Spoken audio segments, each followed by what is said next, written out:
नहीं तो पति और पत्नी के बीच में एनी टाइम झगड़ा होता रहेगा। बस अब जो नहीं जानते, अभी से मेरा चैनल है उसके ऊपर ओके करो, सब्सक्राइब करो और मेरे से जुड़े रहो। थोड़ा जोर से।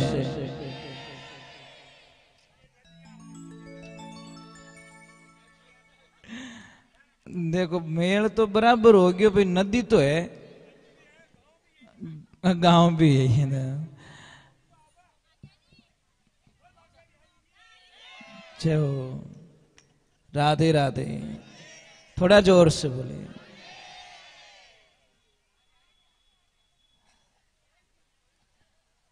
भगवान को कौन कहते हैं? भगवान आते नहीं, आगे तो सब जानते, हम मीरा के जैसे बुलाते नहीं। कौन कहते हैं भगवान खाते नहीं, तो हम सबरी के जैसे खिलाते नहीं। कौन कहते भगवान सोते नहीं, यशोदा के जैसे सुलाते नहीं। अब देखिए ये छोटे छोटे बच्चे हैं, मतलब ये किरतार ने इनके रूप को देखिए। अब मतलब इनकी शक्ल हमको कभी नेगेटिविटी नहीं लगती, अच्छे ही लगते हैं। और एक बात और बोलूं आपको, बीमारी ठीक करने का इलाज बताऊं। कोई आदमी कितनी भी चिंता में बैठा है, उसकी गोद में ले जाके एक बच्चा छोड़ दो, वो एक बार तो कितनी समस्याओं से बाहर निकल जाएगा। क्योंकि छोटे बच्चे में इतनी एनर्जी, पॉजिटिविटी एनर्जी होती है, कितना ही दुख दूर कर दी। यानी शक्ल में इतनी ताकत रिया करे टाबर। आपको पता है छोटे बच्चों में कितना अच्छा लगता है, कोई भी लेके चला जाता है बिना पूछे। कोई भी खेल रहा है, कोई भी उठाएगा, ये मुझे देना, मुझे देना, मुझे, बस भाव होने चाहिए। तो गोपियां प्रेम के सामने एक ध्यान रखना, प्रेम और ज्ञान दोनों साथ में नहीं चल सकते। शायद ज्ञानी पुरुष भगवान से दूर हो सकता है, पर प्रेमी भगवान से कभी दूर नहीं होता। थोड़ी आवाज बढ़ाओ, ये लाइफ में ध्यान रखें। इसीलिए ज्ञान क्या है? ज्ञान एक दीपक है, और दीपक को जलाइए, थोड़ा हवा का झोंका आएगा, दीपक बुझ जाएगा। और प्रेम एक मणि है, मणि को रखिए, कितनी भी हवा आने दो, उसकी लो वो बुझेगी नहीं। मणि कभी बुझती है क्या? राधे राधे, थोड़ा जोर से बोलो, राधे राधे राधे। क्या हुआ? हाँ, ये तो पता नहीं, कृष्णा जाने। मैंने ध्यान नहीं दिया, पता नहीं होगी, आज होगी कल होगी। थोड़ा तो था ही ध्यान रखो, होगा पूरी मैं ध्यान रखो तो है क्या? चलो कोई बात नहीं। हाँ चलो कोई बात नहीं, आज भी मान लो, कल भी मान लो, आपने तो मान लो। हाँ बस मानना चाहिए। और एकादशी का तो आप सबको पता ही है कि चावल उपयोग में नहीं लिया जाता, चावल नहीं खाने चाहिए। कल है। तो देखिए ज्ञान और प्रेम के बीच में उद्धव जी पराजित हो जाते हैं। उनको अहंकार था किस बात का? कि मैं इतना ज्ञानी पुरुष हूं कि मैं गोपियों को समझा लूंगा, वहां के लोगों को मैं समझा लूंगा। पर वो तो प्रेम के प्रतीक थे, इसलिए वहां पे ज्ञान का प्रभाव नहीं पड़ा और उनकी चले नहीं। अब वो वापस निकल गए, और जैसे ही आते हैं तो भगवान को तो पता ही था, भगवान ने आते ही उद्धव जी को क्या बोला? आइए आइए ज्ञानी पुरुष आइए। तो उद्धव जी को झटका लगा कि एक तो बट है, मैं ऑलरेडी पराजित हो चुका हूं, और थाई तानो मारो मने। मतलब ऑलरेडी मैं वहां पे दुखी होके आया हूं कि मैं हार गया वहां पे, और आप भी आगे वही मौको रखो। एक तो भाई दी बुझाने की कोशिश करें, था पेट्रोल और डब्बो नेको, तो भाई दिक्कत बुझी। तो भगवान ने उनको बोला कि 2 मिनट के लिए आंखें बंद करो। तो आंखें बंद की, 2 मिनट हुआ, बाद में बोले कि उद्धव जी आंखें खोलो वापस। और जैसी आंखें खोली क्या लीला मेरे प्रभु की, राधा रानी पास में खड़ी है, सारी गोपी गोपिकाएं सारे वहां खड़े। तो उद्धव जी को समझा दिया कि मैं खुद ही राधा हूं, भक्ति रूपी राधा हूं, और मैं खुद ही वहां पे रहे, सब मेरी एक लीला है, माया है, मेरे से कोई ये अलग है ही नहीं, ना तो आप अलग हो ना मैं अलग हूं। इधर थोड़ी एक दुविधा हो जाती है।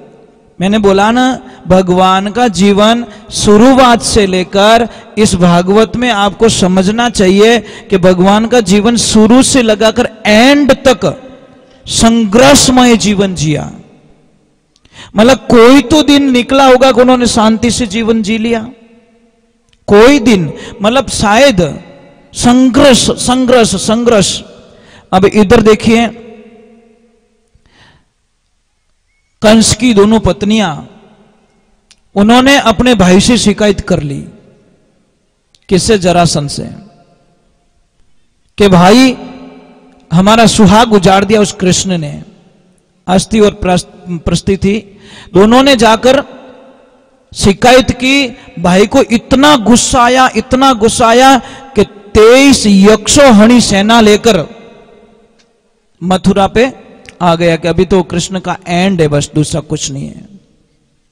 पर भगवान तो भगवान है। बलराम जी ने बोला कृष्ण युद्ध कैसे करेंगे? कि भैया युद्ध तो हमको करना ही है, सबका विनाश तो करना ही है, पर एक काम हमको करना पड़ेगा। क्या? कैसे? कि हम सबको मार देंगे, जरासंध को मारना नहीं है। अगर जरासंध को मारेंगे तो मामला गड़बड़ हो जाएगा।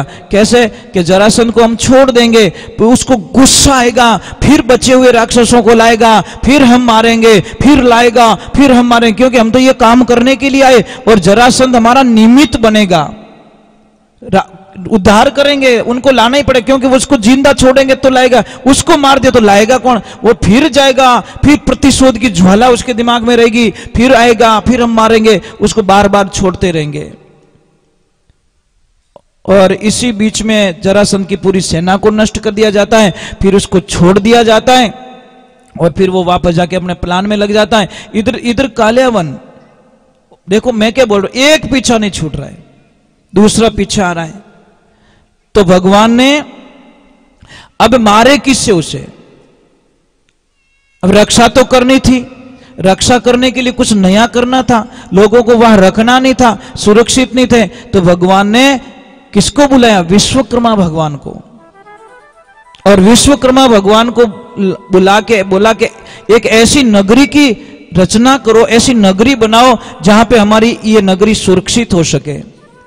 और पानी में जाकर विश्वकर्मा भगवान ने द्वारका की रचना की, तैयार कर दी। तैयार करने के बाद में जो मथुरा से गुफा के माध्यम से सारे लोगों को वहां भेज दिया गया, माया के माध्यम से भेज दिया गया। वहां पे जाने के बाद में सुबह का टाइम होता है, लोग उठते हैं, अंदाज लगाते हैं मैं यहां पे कैसे हूं, मैं यहां पे कैसे हूं, मैं यहां पे कैसे हूं। तो महाराज कोई इधर भाग रहा है, कोई इधर भाग रहा है, कोई इधर भाग रहा है, गेट नहीं मिल रहा है। तो सारे लोगों ने चिल्लाना शुरू कर दिया, अरे द्वार कहां है, द्वार कहां है, द्वार कहां है। उसी दिन से उसका नाम पड़ गया द्वारका।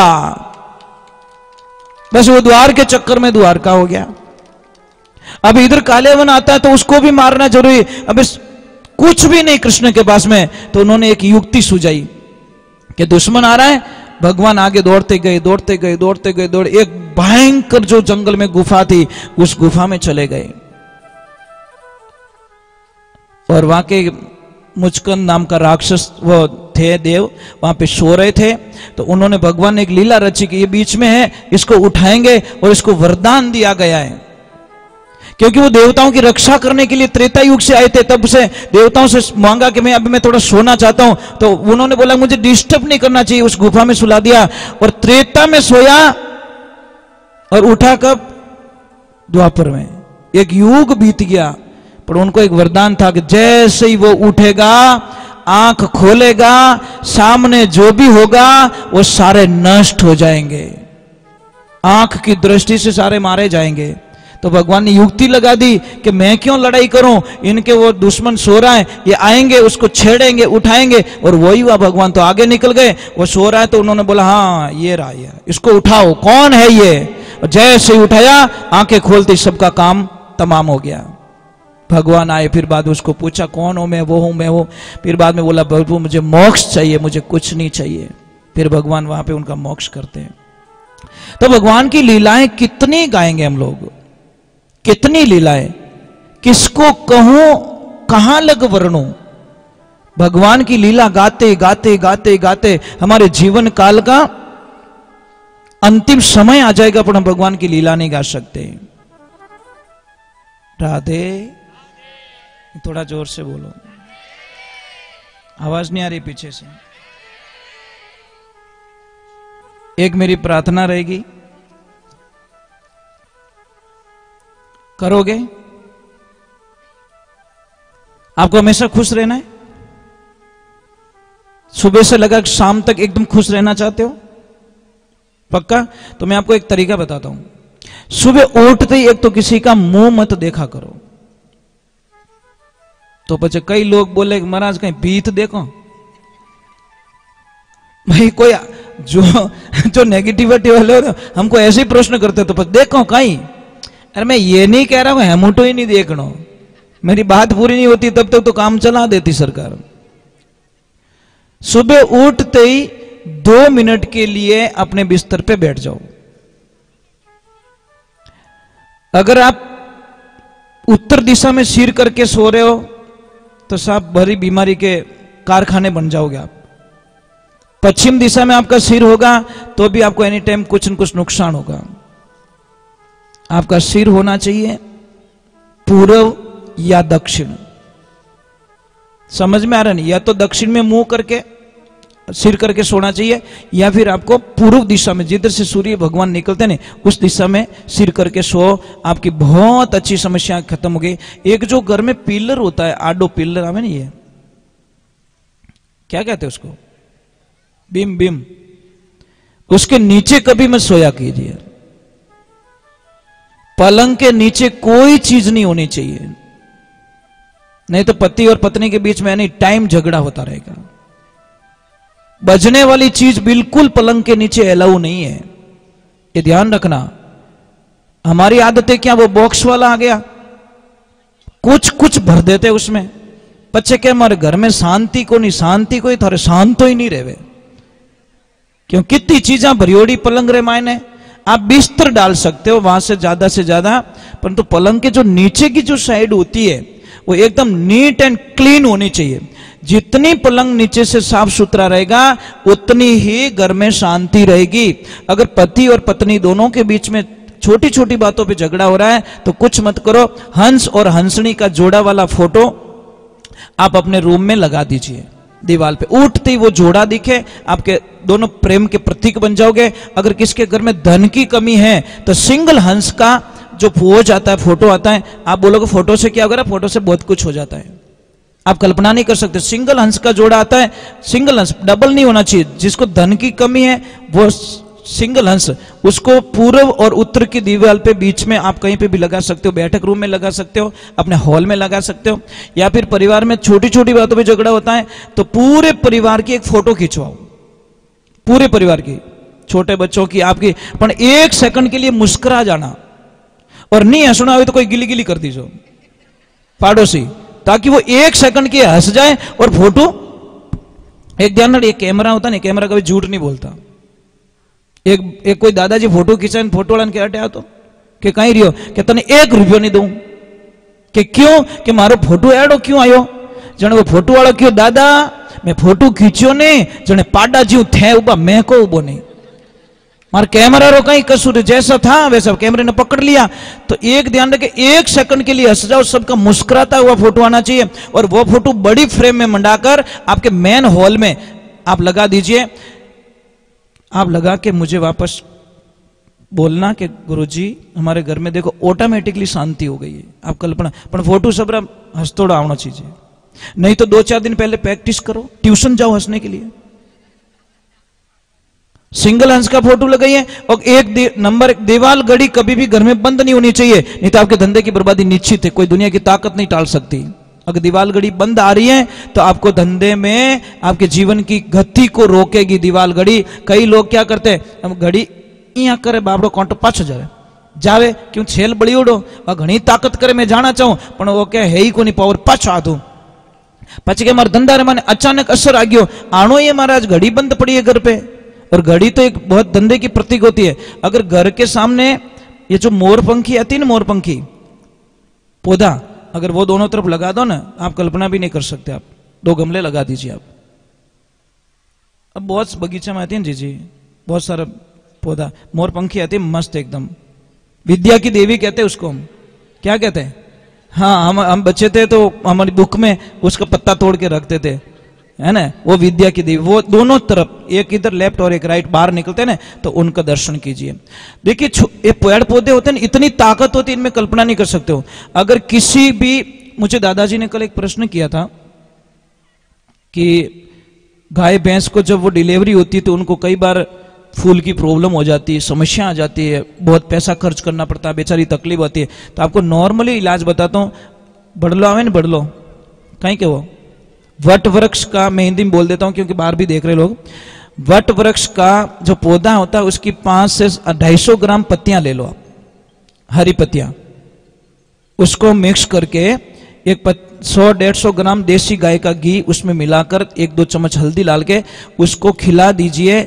महाराज इतना बढ़िया इलाज आप कल्पना नहीं कर सकते कल्पना भी नहीं कर सकते। अगर किसी गाय भैंस किसी को भी चोट लग गई है और वो ठीक नहीं हो रही है एक साइकिल का पुराना टायर लीजिए उसको जला दीजिए उसका जो पाउडर होता है उसको ले लीजिए और उसको कपड़े में छान लीजिए उसमें 100 ग्राम देसी गाय का घी डाल दीजिए और 50-100 ग्राम देसी हल्दी डाल दीजिए मलम बना के वो लगाइए 5-10 दिन में तो घाव ठीक हो जाएगा। कितना भी घाव पड़ जाए एकदम ठीक हो जाएगा आपको पता ही नहीं है।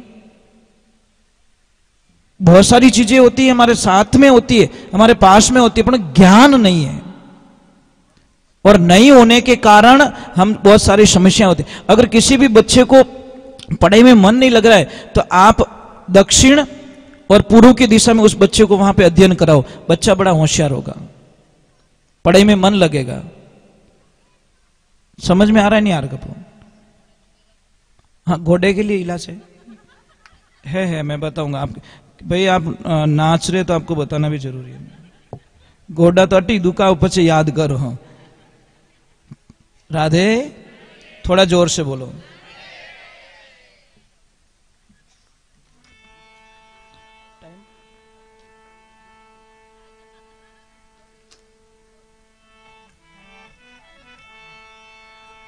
मेरे साथ में गाना है जब भगवान दिखते नहीं है तो भगत में क्या बीत रही देखो। बोलिए कृष्ण कन्हैया लाल।